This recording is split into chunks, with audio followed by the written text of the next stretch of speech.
부가가치세로 마무리를 하겠습니다. 지금 자료 드린 게 양이 꽤 되는데 이게 그 문제 단위로 하다 보니까 그 겹치는 선지들이 있어서 좀 문제가 많아지거든요. 그래서 제가 다음 강의부터는 이거를 OX로 만들고 있어요. 그러니까 선지 하나씩 해가지고 그리고 거기에 맞는 분배도 같이 넣어버리려고 하거든요. 그래서 뭐 지금은 아니시지만 그 제가 자료를 계속 업데이트 할 테니까 필요하시면 좀 사용하셔도 됩니다. 일단 지금은 정리해놓은 게 이거라서 이 자료로 한번 해보겠습니다. 말씀드린 대로 겹치는 게 좀 많아서 지금 좀 볼륨이 있어 보이지만 실제로 하면 그렇게 많진 않아요. 한번 해보겠습니다. 일단 그 이론에서 세법이 5문제가 나오는데 부가가치세랑 소득세 이렇게 섞여서 나옵니다. 이제 소득세는 그 이론이 너무 좀 실무에 비해서 방대하다 보니까 가성비가 조금 안 좋고요. 그래서 소득세 같은 경우는 따로 이론을 공부하시기보다는 기출문제를 풀면서 그때그때 좀 괜찮은 것들만 기억하고 계시면 될 것 같아요. 근데 부가가치세는 좀 전반적으로 공부를 해주시면 뭐 3문제 나올 때도 있고 하니까 다 맞히실 수도 있습니다. 그럼 1페이지부터 한번 볼게요. 나름대로 좀 순서를 정리를 해놨거든요. 첫 번째가 특징입니다. 선지로 보는 거라 조금 불편하실 수도 있지만 일단 1번은 특징이 국세죠. 국세는 그 국세청에다가 세금을 낸다는 소리고요. 그리고 국세청의 산하기관이 세무서죠. 그러니까 세무서에 된다는 게 국세를 낸다라는 거예요. 그 다음에 2번은 인세. 이거는 좀 여러분이 소득세랑 같이 배우시니까 알아두시면 좋은데 인세의 반대가 물세거든요. 이제 부가가치세 예시가 물세는 부가가치세가 아주 대표적인 거고 인세 같은 경우는 소득세랑 법인세가 있습니다. 근데 여러분은 법인세를 안 배우시니까 이 2개로 좀 기억을 해주시면 되는데 이제 여러분 잘 아시잖아요. 소득세 쪽에 인적공제 있는 거. 인적공제 배웠죠? 그럼 그 말은 내 인적 사항에 따라서 세금이 달라질 수도 있다는 소리거든요. 이제 그게 인세예요. 그러니까 네가 세금을 내는데 너의 인적 사항을 고려하겠다. 근데 부가가치세는 우리 가족 수랑 상관없죠. 무조건 1,000원짜리 사면 100원 내는 거죠. 그래서 2번이 틀린 겁니다. 물세라고 되어 있죠. 참고로 그 반대 상황도 다 좀 적어 놓으시면 좋을 것 같긴 한데 그 1번이 국세잖아요. 국세 반대는 지방세입니다. 그러니까 세무서에 가면은 국가의 세금을 내러 가는 거고 여러분이 뭐 구청이나 뭐 시청 이런 데 가면 지방세 내러 가는 거죠.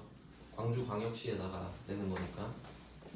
그 다음에 3번이 전 단계 세액공제법인데 이거 처음에 제가 알려드릴 때 이름 기억 안 나서 이거 오답으로 전 단계 거래액인가? 거래액 이런 식으로 좀 나왔던 것 같은데 전 단계 세액공제법은 이름 한번 다시 생각해 볼게요. 전 단계 세액공제법 전체적으로 좀 복습하는 차원에서 볼게요. 여러분이 A라는 과세사업자, 일반 과세자라고 하면 여러분이 1,000원짜리 물건을 팔면 이게 부가가치세는 과세표준이 공급가액이잖아요. 그러면 1,000원짜리 물건을 팔면 이 1,000원짜리가 공급가액이 되고 이게 곧 과세표준이니까 여기에 10% 혹은 0% 세율을 내는 거죠. 그러니까 이제는 이렇게 하셔야 돼요. 내가 파는 물건의 공급가액이 10%가 아니라 세율을 곱하는 겁니다. 왜냐면 국내에다 팔면 10%지만 수출하면 0%잖아요. 자, 이렇게 되고 이거는 다 아시죠? 그러면 국내에 팔면 100원을 더 걷어서 내는 거고 수출하면 안 걷고 안 내는 겁니다. 근데 이때 내가 이거를 뭐 떼다가 판다고 하면 상품이라고 하면 이걸 뭐 만약에 800원에 사왔다. 그러면 1,000원짜리 물건을 파는 상황에서 부가가치세가 과세가 되는 거기 때문에 이 전 단계는 매입이죠. 그러니까 전 단계는 매입을 말하는 겁니다. 사와야 파니까. 그리고 세액을 공제하죠. 세액공제법. 이제 이것도 뭐 자세한 이유가 있는데 영세율 때문이라고 생각하시면 되거든요. 왜냐면 이게 800원짜리를 우리는 880원에 사는 게 일반적이겠죠? 그럼 이거를 뭐 세액공제를 받을 수 있는 거라고 가정을 하면 두 가지 상황이 있는 거죠. 그럼 여러분이 국내에다가 물건을 팔면 100원을 걷어서 내는 거고 수출을 하면 빵원이잖아요. 그럼 이때 100원 빼기 80원 하면 20원을 납부하게 되고, 근데 영세율 같은 경우는 안 걷고 안 내기 때문에 80원만 돌려받아야 되죠. 네, 이렇게 해서 세액공제법이 성립을 하는 거고요. 그래서 이게 반대 상황이 세액공제가 아니라 전 단계 거래액 이렇게 오답으로 나오는데 여기는 지금 선지가 없는데요. 그래서 뭐 이렇게 하는 이유가 그러니까 결국은 이걸 말하고 싶은 거예요. 1000원 빼기 800원 해서 세율을 곱하는 게 아니다. 10%를 곱하는 게 아니다라는 거죠. 그러니까 이 1000원이랑 800원은 거래액이잖아요. 그러니까 이걸로 하지 않고 세액을 따로 구해서 공제를 해주겠다 이 말이에요. 세액이 포인트예요. 세액. 그래서 세액에다가 강조를 해주시면 됩니다. 거래액이 아니라 세액. 오답으로 한 번씩 나옵니다. 지금 제가 이 문제에 넣진 않았는데 뭐 그런 말이고요. 그 다음에 다단계 거래세 있는데 다단계 거래세 반대는 단단계 거래세예요. 그러니까 다자가 많을 다자잖아요. 그러면 반대는 하나밖에 없는 거거든요. 많다와 하나다 뭐 이렇게 되는데 부가가치세는 뭐 이제 구조 대강 아시지만 간단하게 3개만 해볼게요. 자, 이렇게 거래하는 사람이 3명 있어요. A, B, C. 그러면 3명이 있는데 거래는 2번이 생기겠죠. 거래 1번, 거래 2번. 그럼 이때 각각 부가가치세를 걷고 내는 거예요. 그러니까 이 거래에 대해서 부가세 납부하고 이 거래에 대해서 부가세 납부하는 거죠. 이게 다 단계 거래세예요. 그러니까 단계마다 다 그때그때 부가세를 걷어라 이 말이거든요. 그러면 단단계 거래세는 예시가 어떤 게 있냐면 그냥 개별 소비세 정도만 참고로 알고 계시면 좋을 것 같아요. 그러니까 뭐 자동차 같은 거 우리 자동차 배울 때 개별 소비세 과세 대상 이거 배우죠. 그럼 매입세 불공제 대상이잖아요. 자동차는 마지막에 여러분이 최종 소비자로서 차를 살 때 딱 한 번만 받아야 하거든요.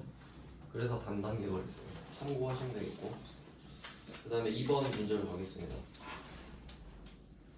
뭐 본거는 넘어가면 되겠고요. 1번은 소비지국 과세 원칙. 네, 이것도 뭐 잘 나오죠. 소비지국 과세 원칙. 수입국에서 과세를 한다는 거예요. 이거랑 관련되는 게 이따가 나오는데 연결해드리겠습니다. 이따가. 그러면 당연히 2번은 아니죠. 생산지국 과세 원칙은 소비지국 과세 원칙의 반대 개념이니까 오답으로 잘 나옵니다. 생산지국 과세 원칙은 수출국 기준이죠. 그런 나라는 이제 거의 없다고 보시면 돼요.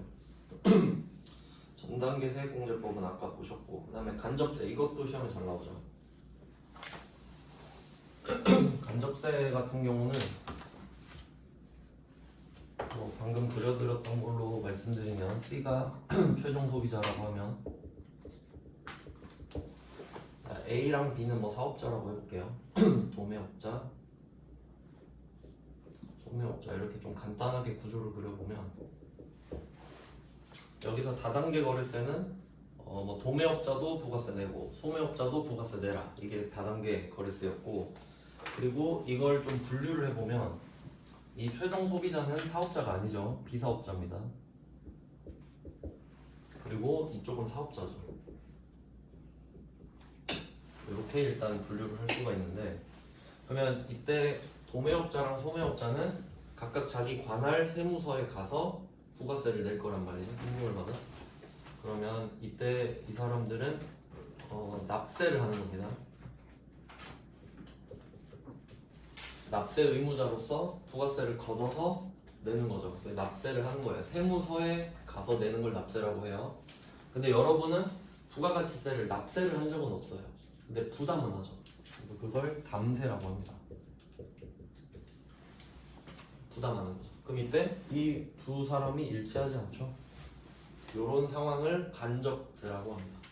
간접적으로 세금을 내주는 거기 때문에 이 상황을 간접세라고 하고요. 그럼 반대가 직접세 있겠죠? 직접세는 소득세, 법인세 있어요.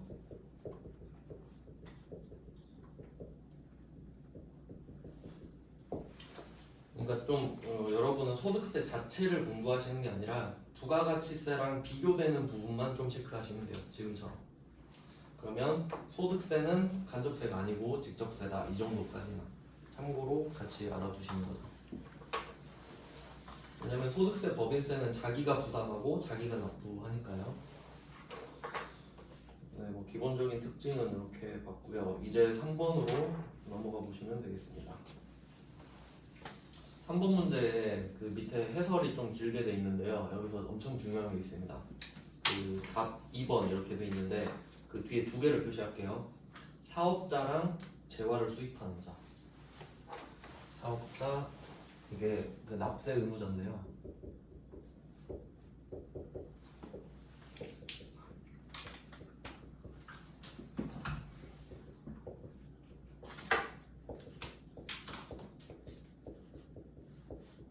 자, 여기서 좀 디테일을 따져보면은 사업자는 아시죠? 사업자는 부가세를 낼 의무가 있으니까. 근데 여기서 특이한 게 재화를 수입하는 자죠, 자. 그럼 이 말은 사업자가 아니어도 부가세를 부담해야 된다, 뭐 납부해야 된다 이런 의미가 되는 거예요. 그러면 이게 왜 그러냐면 아까 그 2번 문제에서 보시면 소비지구 과세 원칙이 있었잖아요. 수입하면 부가세를 내는 걸로 되어 있죠. 그러니까 그거랑 맞춰서 재화를 수입하는 자도 과세 대상이 되는 겁니다. 소비지구 과세 원칙 때문입니다. 국내에서는 사업자만 하면 되고, 근데 수입하는 거는 수입국에서 과세를 하기로 했기 때문에 그런 좀 방향이 있다고 보시면 되겠습니다. 그러니까 그냥 강조하는 거는 재화를 수입하는 사업자가 아니라는 거죠. 뭐 그렇게 되고요. 그 다음 이제 3번 문제 하나씩 볼게요. 1번은 법률상 면세 대상으로 열거된 것을 제외, 그러니까 면세 빼고 다 과세다. 이걸 또 한마디로 할 수가 있는데 이런 걸 일반 소비세라고 합니다. 그러니까 면세 대상만 아니면 그냥 다 소비 행위에 대해서 부가세를 걷어라. 일반 소비세. 그러면 그 일반 소비세 반대되는 개념이 개별 소비세고요. 개별 소비세는 특정한 물건에만 붙죠. 뭐 예를 들어 자동차나 명품, 양주 이런 것들, 약간 사치성 있는 것들. 그 다음은 2번. 납세 의무자는 개인 사업자나 영리법인으로 한정되어 있다. 이거 얼핏 보면 맞는 말 같잖아요. 그래서 제가 강조를 해드린 겁니다. 재화를 수입하는 자, 뭐 이런 사람도 포함이 되어 있고, 그리고 여기서 말하고 싶은 거는 영리법인만 하는 건 아니라는 겁니다. 영리법인만 하는 게 아니라 영리 목적 상관없이 부가세를 걷기만 하면 내야 된다, 이런 게 있어요. 이따가 그 자세한 선지 나오면 볼게요. 지금은 좀 대충 설명돼 있는데. 그 다음에 3번 봅니다. 3번은 매출세액에서 매입세액을 차감하여 납부세액을 계산한다, 이렇게 돼 있어요. 근데 조금 디테일하게 보면은 그 부가가치세 신고서를 여러분이 기출문제 풀다가 제가 한번 말씀드릴게요. 생각나면 한번 보세요. 부가가치세 신고서가 왼쪽 오른쪽 이렇게 돼 있는데 위쪽에 빨간색이 매출이고 그 다음에 파란색이 매입이에요. 그럼 이게 번호로 치면 17, 18 사이인가? 여기 납부세액이 하나 있고요. 납부 환급세액. 매입세액이 더 크면 환급 받으니까. 그리고 그 밑에 뭐가 더 있고요. 그리고 이 맨 밑에 차가감 납부세액이라고 있어요. 그러니까 이제 말씀드렸으니까 알면 보이거든요. 지금까지는 별로 관심 없으셨잖아요. 한번 생각해 보세요.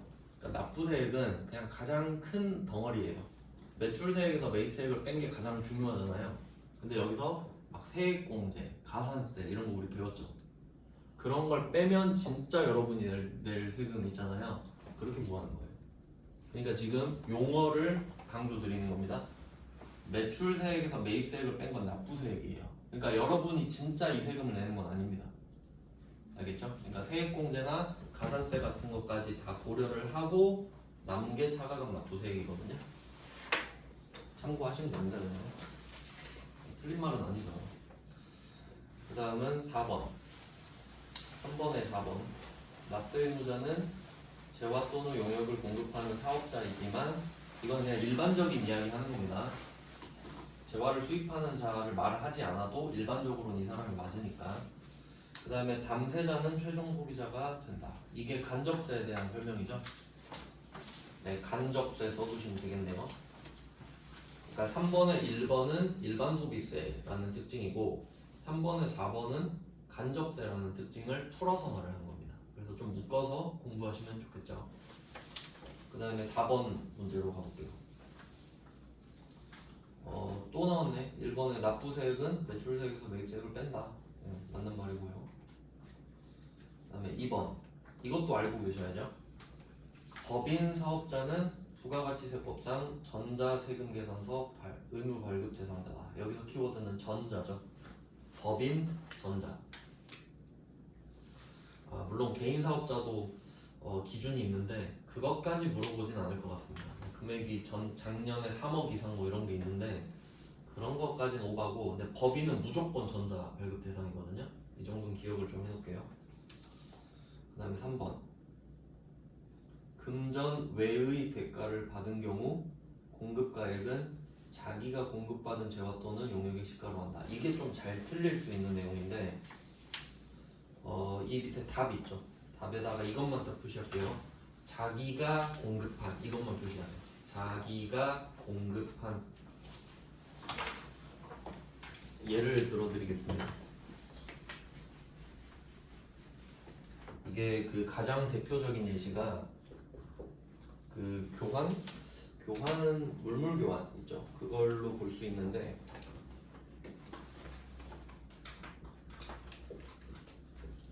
일반적으로 우리가 말하는 그 거래 있잖아요. 우리가 일반적으로 생각하는 거래는 물건이랑 돈을 거래하는 거죠. 근데 물물 교환은 요새 잘 안 하잖아요. 물물 교환은 좀 힘들긴 한데 그게 나올 수가 있어요. 그러니까 뭐 대강 예를 좀 들어보면 예를 들어서 A랑 B랑 교환한다고 할게요. 그러니까 뭐 예를 들어서 자동차랑 뭐 비품 이런 거를 좀 서로 필요한 게 달라서 교환하기로 했다고 합시다. 이럴 수도 있겠죠. 그러면 이게 A가 A라고 치고 그럼 이게 각각 시가가 있을 거 아닙니까? 뭐 자동차는 100원 이렇게 하고 비품은 뭐 90원이다 이런 느낌으로 문제를 낼 수 있단 말이에요. 아주 간단하게 말을 하면, 그러니까 이거는 감가상각 누계액을 다 뺀 금액이라고 하고, 아니 그 시가라고 할게요. 시가. 장부 금액은 빼고 시가.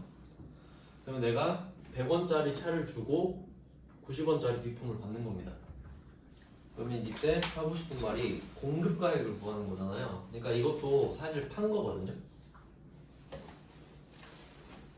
그러면 공급가액은 금전 외의 대가를 받는 경우잖아요. 지금 비품. 근데 이때 이 비품의 가격을 얼마로 할 거냐 이거예요. 그러면 그냥 아무 생각 없이 보세요. 내가 100원짜리 차, 그러니까 이 100원은 시가입니다. 90원도 시가고.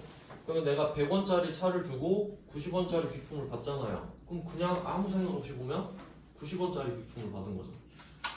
근데 회계는 그런 개념으로 보는 게 아니라 이렇게 보는 거예요.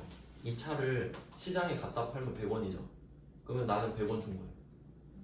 그럼 100원을 줬으니까 이 비품은 100원인 거지. 그러니까 그런 개념에서 자기가 공급한 거에 시가로 한다는 소리예요. 그러니까 이거를 문구만 외우면 문제 못 풉니다. 이런 느낌으로 보셔야 돼요. 그러니까 내가 지금 90원짜리 비품을 받았지만 내가 100원을 준 셈이 되니까 이 비품은 100원이다 라고 적는다라는 거예요.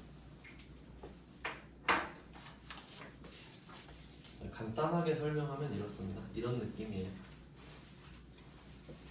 네, 그 다음은 4번 부가가치세는 납세 의무자와 담세자가 다를 것을 예정하고 있다. 간접세에 대한 설명입니다. 넘어갈게요.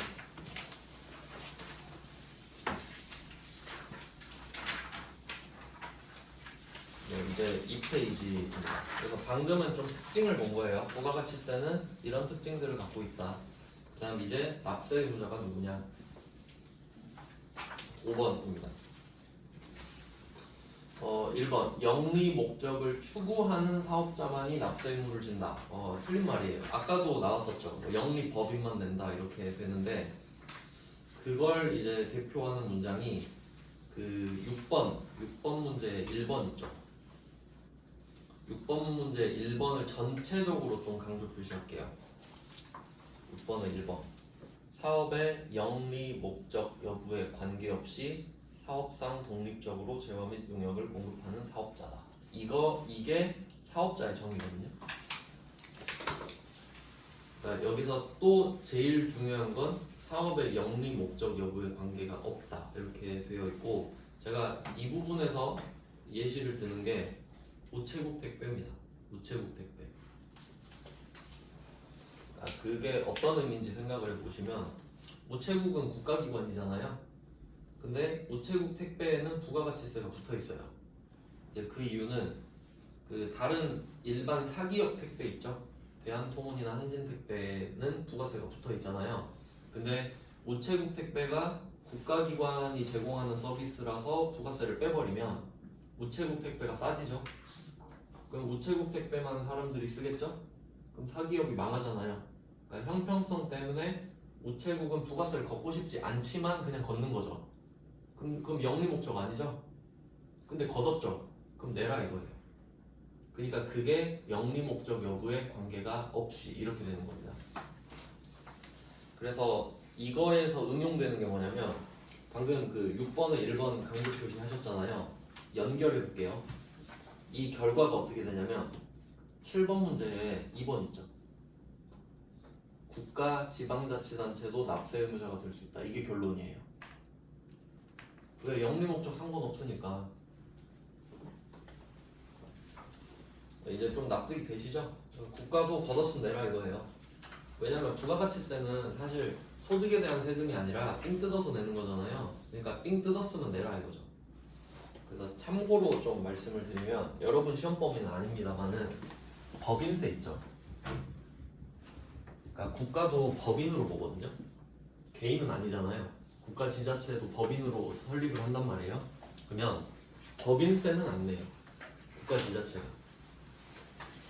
그러니까 막 국가도 돈 벌 거 아니에요. 뭐 돈 벌고 해가지고. 근데 그 소득에 대해서는 세금을 안 내는데 부가가치세 낸다는 거죠. 그러니까 여러분이 나중에 법인세를 하면 헷갈릴 수 있는데, 지금은 법인세를 안 하시니까 별로 헷갈릴 일은 없겠죠. 참고로 그냥 말씀드리는 겁니다. 성격을 말씀드리는 거예요. 자, 이제 다시 올라가서 나머지 선지 볼게요. 그러니까 이제 5번에 1번 같은 거 보면은 걸러내실 수 있어야 되죠. 영리 목적이 중요한 게 아니다. 걷었으면 내라. 그 다음은 2번. 사업 설비를 갖추고 계속 반복적으로 재화나 용역을 공급하는 자가 해당한다. 여기서 계속 반복적 있죠. 계속 반복적. 이게 그 아까 6번을 1번 표시하셨잖아요. 그 중에 사업상이에요. 사업상. 그게 계속 반복을 해요. 그러니까 좀 극단적인 예를 들어보면은, 그러니까 사업자라는 거는 사업자 등록을 한 거랑 상관이 없어요. 그러니까 예를 들면 당근마켓에서 맨날 물건 파는 사람들 있죠. 싸게 사가지고 비싸게 막 파는 사람들 있잖아요. 그럼 그 사람들은 사업성이 있는 겁니다. 계속 반복을 하기 때문에. 그러니까 추징을 할 수 있는 거예요. 너 사업자 등록만 안 하고 사업을 하고 있네? 그럼 부가세 내가 다 때려버리겠다. 이렇게 할 수 있어요. 법적으로. 그러니까 사업자의 정의를 사업자 등록한 사람 이렇게 안 하는 거예요. 네, 뭐 이렇게 알고 계시면 되겠고. 그 다음에 5번에 3번. 인적, 물적, 독립성을 지닌 사업자가 있다. 이 말은 뭐냐면 그 근로자가 아니란 소리예요.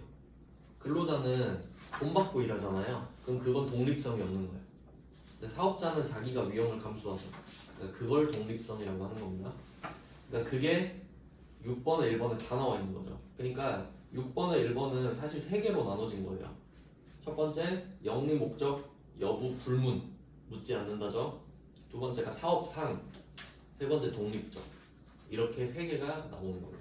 근데 그거를 다 풀어서 설명하는 거죠. 제 5번 문제에서는. 그 다음에 5번에 4번 면세 대상이 아닌 과세 대상을 팔면 되겠죠. 재화 용역. 이제 6번 문제입니다. 네, 6번에 1번 받고 그 다음에 6번에 2번 아주 답은 쉽네요. 영세율을 적용받는 사업자는 납세 의무자에 해당하지 않는다. 이건 뭐 구조를 좀 어차피 지금 납세 의무자 하고 있으니까 간단하게 한 번 더 다시 정리해 볼게요. 일단은 그 과세 사업자랑 면세 사업자로 나누는 거죠. 부가가치세법상 과세 사업자, 면세 사업자. 근데 이걸 또 간이과세자, 일반과세자. 자, 이렇게 나눠줍니다. 그러니까 아주 간단한데 부가가치세 납세 의무자가 누구냐 하면 과세 사업자입니다. 면세 사업자는 부가가치세법상 사업자가 아니죠. 그러니까 부가세를 걷지도 않고 내지도 않고 공제도 못 받죠. 그러면 과세 사업자만 해당이 되는데 이 사람은 기본적으로 국내에다 물건을 팔면 10% 세율 적용받죠. 근데 수출하면 0%죠. 그러니까 이 과세 사업자는 0세율이 적용 가능하잖아요. 그럼 이 말은 뭐냐면 반대로 말했을 때 면세 사업자는 0세율 적용 받을 수 없다는 소리예요. 그럼 면세 사업자가 수출을 하면 뭐냐? 면세예요. 면세 사업자니까. 그럼 이 말은 0세율을 적용받는다는 것 자체가 과세 사업자만 된다라는 소리고, 그러면 0세율을 적용받는 사업자는 당연히 납세 의무자죠. 이렇게 해석을 하셔야 되는 거예요. 아주 간단한 논리입니다. 그러니까 0세율 사업자라는 게 없어요. 과세 사업자가 0세율을 적용받는 경우가 있는 거지 0세율 사업자라는 건 존재하지 않습니다. 그 말을 하는 거예요. 그러니까 그 중에 가장 대표적인 게 수출이죠. 근데 뭐 다른 것도 있긴 한데 우리는 수출 정도만 알고 계시세요. 그 다음에 6번에 3번 간이과세자도 당연히 납세 의무자죠. 혜택을 많이 받긴 하지만 납세를 안 하는 건 아니니까. 네, 그 다음은 6번에 4번 재화를 수입하는 자 나오네요. 재화를 수입하는 자는 네, 납부할 의무가 있습니다. 그러니까 이렇게 묶으시면 돼요. 6번에 동그라미 1번이랑 동그라미 4번을 묶으시면 돼요. 6번에 1번은 사업자죠. 6번에 4번은 재화를 수입하는 자잖아요. 이렇게 완성이 되는 거죠. 그 다음에 7번 갈게요. 7번에 1번 부가가치세법상 사업자는 일반과세자, 간이과세자 맞죠? 각각 0세율 적용받을 수 있습니다. 그 다음 2번 아까 봤죠? 이거 아주 중요한 겁니다. 국가 지자체도 납세 의무자가 될 수 있다. 이유는 영리 목적 불문이니까. 그 다음에 3번 이건 뒤에서 자세히 나옵니다. 사업자 단위 과세 사업자. 이거 판매 목적 타사업장 반출할 때 한번 설명드렸었는데 뒤쪽에서 아마 자세히 나올 것 같아요. 그냥 지금은 답만 확인할게요. 사업자 단위 과세 사업자는 주사업장 총괄납부랑 비교하게 되는데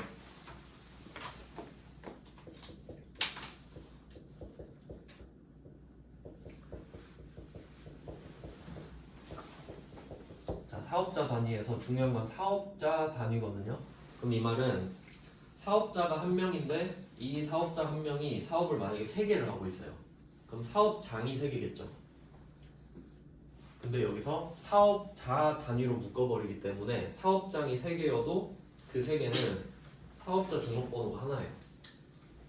그게 끝입니다. 사업자 등록번호가 하나라는 소리는 신고 납부를 같이 해야 된다는 소리거든요. 왜냐면 한 몸이니까. 근데 설명을 보니까 신고만 할 수 있다? 아니죠. 납부도 같이 해야 되죠. 모든 걸 같이 합니다. 그래서 사업자 단위과세자는 이거 하나만 기억하시면 쉬워요. 사업자 등록번호가 한 개다.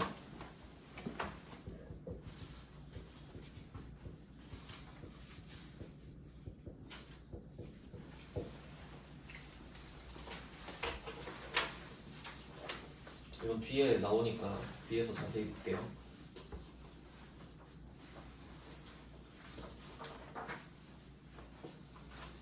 그 다음은 4번이죠. 7번에 4번. 이거 좀 잘 나오네요. 영세율을 적용받는 사업자. 이게 곧 과세사업자라고 보시면 되겠죠. 과세사업자 당연히 사업자 등록 의무 있죠.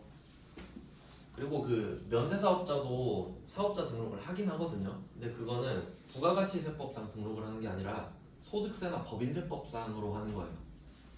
소득세에 대한 그 세금을 내겠다라는 뜻이지 부가가치세에 대한 사업자 등록은 아닌 겁니다. 하긴 하는 거죠. 근데 어쨌든 네, 그러면 이제 3페이지로 넘어가 보시면 됩니다. 이제 간이과세자 위주로 좀 넣은 것 같아요. 8번에 1번. 간이과세자는 제가 4개로 끊어서 설명드렸어요. 첫 번째가 직전 1영년. 그러니까 여기서 1영년 있죠. 이것도 그 법 해석하실 때 중요한데 역자 있죠. 이거 달력 역자입니다. 그러니까 달력이 올해는 366일인 거 아시죠? 윤년이 있어서 내년은 365일이잖아요. 그러니까 어쨌든 1년 기준 달력으로. 그러니까 지금 기준으로 직전 1년이면 작년 365일을 말하는 겁니다. 그러니까 이 역을 막 거꾸로 역 그렇게 해석하시면 안 돼요. 달력 역자예요. 그럼 이제 작년 하나 나왔고 두 번째가 공급대가죠. 공급대가 부가가치세가 포함된 금액이죠. 이것도 잘 나옵니다. 왜냐면 이걸 뭘 낼 수 있냐면 그 과세 표준 있잖아요. 과세 표준을 낸다고 할 때 일반 과세자는 공급가액이잖아요. 100% 금액. 그러니까 100만 원짜리 팔면 거기에 10%를 곱해서 10만 원을 내라 그러는 거죠. 근데 이 일반 과세자는 과세 표준을 공급 대가로 잡거든요. 그러니까 얘는 부가세가 포함된 금액이죠. 그래서 과세 표준도 공급 대가고 간이과세자를 정하는 기준도 공급 대가예요. 네, 요 차이 좀 잘 나옵니다. 기준이 아예 달라버립니다. 세금 계산하는 방법이 아예 다르거든요. 네, 그래서 뭐 공급 대가 이것도 중요한 거예요. 근데 이걸 오답으로 잘 내진 않았어요. 근데 혹시 공급 가액으로 내면 많이 틀릴 겁니다. 그 다음에 1억 4백은 아시죠? 그러니까 1억 4백은 어떻게 나왔냐면 제가 처음에 이 금액을 좀 외우기가 힘들었는데 혹시 이거 원래 8천이었던 거 아세요? 8천만 원이었거든요. 근데 시행령으로 30%까지 올릴 수 있어요. 그러니까 이게 8천에 130%예요. 그러니까 맥스로 그냥 땡겨준 거예요. 그 다음에 미만, 이것도 중요하죠. 미만, 이하 아닙니다. 이거 장난치면 진짜 많이 나옵니다. 근데 이거는 속수무책이에요. 이건 외울 수밖에 없습니다. 진짜 답이 없어요. 저도 가끔 헷갈리는데 어쩔 수가 없죠. 그 다음 네 번째, 개인사업자. 이거 중요하죠. 그냥 반대로 말하면 법인사업자는 일반 과세자밖에 안 된다. 이렇게 도출을 해낼 수 있어야 됩니다. 그러니까 이미 간이과세자에 대한 기준에 개인사업자를 넣어놨기 때문에 법인사업자라는 걸 보는 순간 아 얘는 일반 과세자구나. 그럼 전자세금계산서 발급해야겠구나. 이게 같이 가는 거예요. 그 다음에 2번 갈게요. 이거 중요합니다. 자, 2번 해당 과세기간. 그러니까 이거는 직전 1학년이 아닙니다. 해당이에요. 해당. 왜냐면 1년 다 지나고 세금 내는 거기 때문에 올해인 거예요. 이런 걸로 장난치진 않습니다. 참고하시고. 자, 공급대가 또 나왔죠? 공급대가의 합계액이 4,800만 원 미만이면 납부세액 납부의무가 면제된다. 이거 개꿀입니다. 그러니까 이건 좀 어떻게 아셔야 되냐면 만약에 여러분이 간이과세자예요. 주변에 이런 거 좀 제가 알려주거든요. 사업자 내는 사람들 있으니까. 그럼 만약에 여러분이 매출을 4천만 원 올렸다고 합시다. 올해. 그럼 부가세 400까지 같이 걷었겠죠. 근데 이게 4,800 미만이잖아요. 그럼 여러분은 이 400을 걷었죠 지금. 근데 어떻게 되죠? 납부를 안 해. 여러분 용돈이에요. 그게 꿀이죠? 그러니까 내가 사업을 하는데 좀 규모가 작다. 그럼 당연히 간이과세자 하셔야 되는 거예요. 옛날에 제 동생이 뭐 사업자 등록 그랬대요. 근데 일반과세자 그랬다는 거예요. 이거 알려줬거든요. 바로 폐업했어요. 바로 간이과세자로 다시 했죠.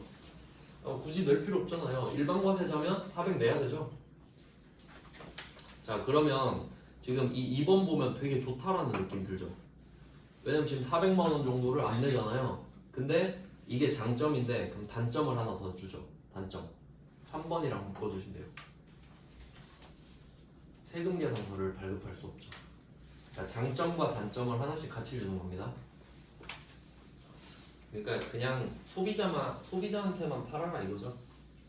사업자한테는 못 팔겠죠. 세금 계산서를 못 주니까. 네, 그 다음에 4번. 이것도 좀 중요한데요. 매출세액보다 매입세액이 크다. 이거 일반과세자는 환급받을 수 있죠.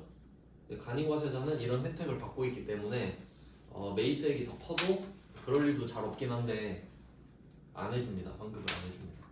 이미 혜택을 많이 받고 있어. 이거 중요해요.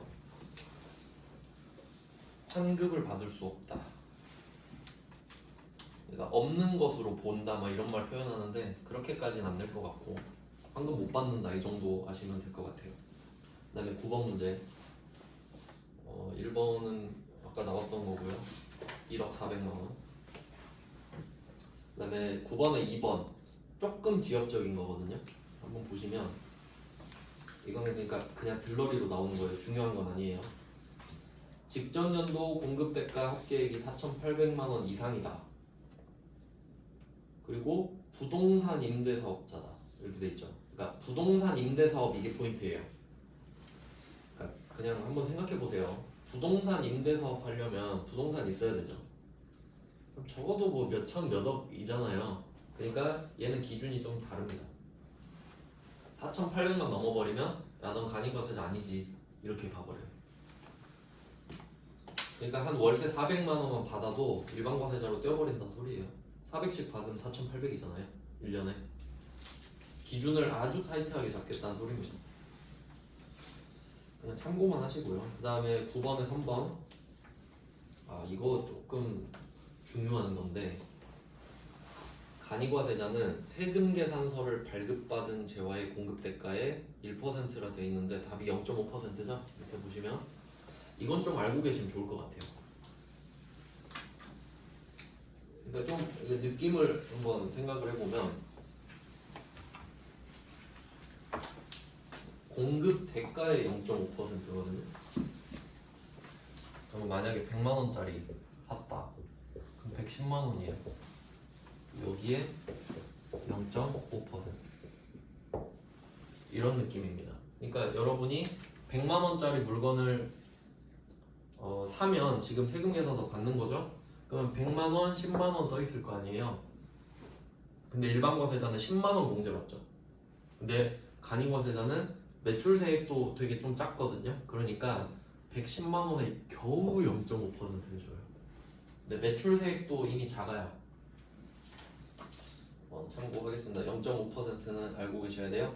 그래서 저는 이거 그 시험 문제 많이 나오거든요. 그래서 어떻게까지 외우냐면 그 공급 대가 시험 문제를 이렇게만 주는 게 아니라 매입세액만 줄 때가 있거든요. 그러니까 공급 대가는 110%고 매입세액은 10만 원이잖아요 요즘에. 그러니까 매입세액은 공급 대가의 11분의 1이거든요. 맞죠? 11로 쪼개면 되죠. 그래서 저는 이 공식을 외워야 돼요. 5.5%까지. 매입세액에 곱하면 5.5% 되잖아요. 11배니까. 근데 이걸 내지는 않는데 그냥 그렇다는 거예요. 그러니까 굳이 논리적으로 따져보면 그러니까 공급 대가에 0.5니까 매입세액으로 치면 5.5겠구나. 그냥 그렇구나 하고 넘어가시면 돼요. 그 다음에 9번에 4번은 보셨고요. 4,800 미만이면 세금도 안 내고 세금 계산서도 못 주고. 10번입니다. 10번.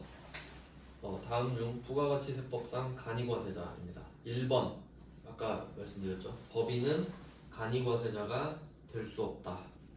이유는 8번의 1번 때문이죠. 개인 사업자만 간이과세자가 될 수 있으니까. 그 다음에 2번.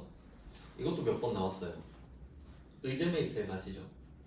그러니까 없는 매입세액을 만들어주는 건데 간이과세자는 야 너는 이미 충분히 혜택 받고 있잖아. 안 해줄게. 이렇게 폐지됐어요. 얘는.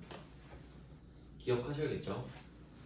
그러니까 간이과세자는 이미 간이과세자라는 게 혜택이기 때문에 부가적인 혜택은 거의 안 준다라고 보시면 돼요. 환급도 안 되고 의제 매입세액도 안 해주고. 그 다음에 3번 또 나왔죠? 간이과세자는 공급 대가를 과세표준으로 한다. 비교.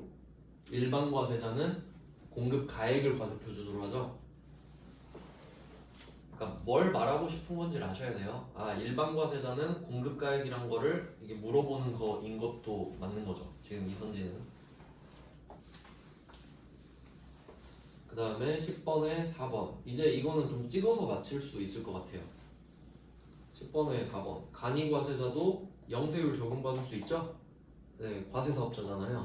근데 납부세액을 초과해도 환급은 안 된다 그랬죠. 그러니까 응용이 돼야지 이렇게. 환급이 안 되면 당연히 영세율 적용받아도 환급이 안 돼야죠. 그것도 환급인데. 그래서 혜택을 못 받고 있습니다. 그 다음은 11번 갈게요. 11번. 1번부터 보시면 간이과세자도 예정 부과 기간에 예정 신고를 해야 되는 경우가 있다. 아, 요거는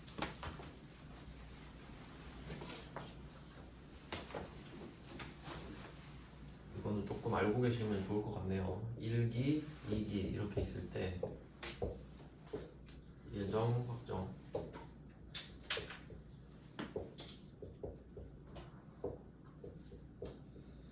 네, 이거 좀 분류를 잘 하셔야 되는 게 지금 우리가 간이랑 일반 이렇게 하고 있잖아요. 간이랑 일반. 그러면 이 간이과세자는 개인밖에 안 돼요. 그러니까 반대로 말하면 누가 간이과세자다. 그럼 그 사람은 개인인 거예요. 절대 법인일 수가 없겠죠. 근데 이제 일반 과세자 같은 경우는 개인도 있고 법인도 있을 거 아닙니까? 왜냐면 직전 연도 1억 400을 넘어가면 개인 사업자도 일반 과세자가 되니까. 법인은 그냥 일반 과세자고.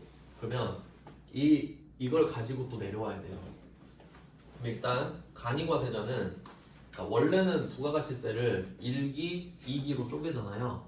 그러니까 3개월마다 신고 납부하는 걸로 알고 계시죠? 간이과세자는 1년이 하나예요.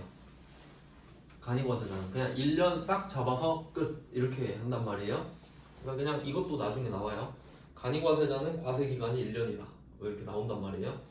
근데 얘는 그냥 쉬우니까 그냥 그 정도 알고 계시고, 우린 지금 일반과세자 기준으로 보는 거란 말이에요. 그러면 법인은요, 색깔 좀 구분해서 쓸게요. 법인은 한 번, 두 번, 세 번, 네 번 신고 납부합니다. 법인은 3개월마다 신고 납부, 신고 납부, 신고 납부, 신고 납부예요. 자, 그리고 개인 비교해 드릴게요. 개인은 확정, 확정 이렇게 갑니다. 그러니까 어떤 느낌이냐면 법인은 돈 벌려고 작정한 느낌 들죠. 그러니까 야 너는 준비 다 해놨지? 신고 너는 그때그때 해 이런 느낌이고, 개인 사업자는 조금 미흡하다고 보는 거예요. 그러니까 확정이니까 확정 때는 신고를 하라 그러거든요. 그래서 이때 예정 때는 어떻게 하냐면 고지예요. 날려줘요. 너 얼마 내세요? 라고. 제 친구 이야기 해드렸던 것 같은데 그 친구가 2기 예정 때 그럼 고지를 받았을 거 아니에요? 개인 사업자니까. 얼마 어떻게 말씀드렸었냐면 금액이 생각이 안 나네. 금액이 이때 아마 1기 때 1,000만 원인가 냈다고 했었던 것 같아요. 그러면 1기 때 지가 확정 신고 때 1,000만 원을 신고를 했을 거 아니에요. 실제로 1,000만 원을 냈을 거 아닙니까? 그러면 세무서는 이렇게 생각해요. 네가 1기 때 1,000만 원을 냈으니까 그러면 2기 예정된 고지해주죠. 3개월짜리. 그럼 이거의 절반 정도 내면 되겠지 하고 500을 고지해준 거예요. 500 내라고. 근데 제 친구 얼마 벌었다? 50만 원 벌었다 했나? 50만 원밖에 없다 그랬거든요. 그럼 이 친구는 실제로 남은 게 50만 원인데 500을 내야 돼요. 그럼 450이 묶여버리죠. 그래서 이때는 신고를 해도 돼요. 저 50밖에 못 벌었는데요? 그러면 아 그러셨군요. 그럼 50만 내세요. 이렇게 되는 거지. 이런 느낌인 거예요. 그럼 한번 다시 볼게요. 그러면 간이과세자도 이런 비슷한 느낌이 있는 거거든요. 그러니까 간이과세자는 그럼 예정 부과 기간이 6개월이에요. 1년짜리니까 그러니까 절반으로 치는 건데 그럼 이 사람도 그런 비슷한 경우가 생기면 예정 신고를 할 수도 있겠구나 정도로 유추하는 거죠 그냥. 그 다음에 2번 일반과세자는 세금계산서 관련 가산세를 부담한다. 당연히 부담하죠. 일반적으로 부담하는 거고. 근데 간이과세자는 없다. 좀 애매하죠. 근데 밑에 써놨죠. 해설에. 간이과세자도 세금계산서 있다. 이게 뭐냐면 간이과세자도 세금계산서를 받아야 되는데 그러니까 이게 어떤 의미인 거냐면 상대방은 세금계산서를 발급하고 나는 받잖아요. 그럼 상대방이 팔았다는 걸 검증하는 차원에서 나도 받아서 신고를 해야 돼요. 간이과세자도 0.5%밖에 못 받지만 근데 그걸 안 받으면 가산세 내는 거거든요. 그냥 있다 정도만 알고 계시면 되겠습니다. 상당히 지역적인 내용이긴 해요. 그 다음에 3번 법적 요건이 충족되면 의제 매입세 공제 특례가 간이과세자는 안 되죠. 2번 나왔습니다. 그러니까 매입세 공제를 간이과세자는 못 받는다는 소리예요. 그 다음에 4번 간이과세점만 보세요. 간이과세자는 매출세액이 공제세액, 여기서 공제세액은 매입세액이죠. 공제세액보다 작아도 환급세액이었다. 맞는 말이고. 그러니까 좀 비슷한 특징들이 잘 나오고 있죠. 간이과세자는 환급을 못 받고 의제매입세액 공제를 못 받는다. 이 정도. 여기까지 봐놓고 10분 정도 쉬고 4페이지부터 보겠습니다.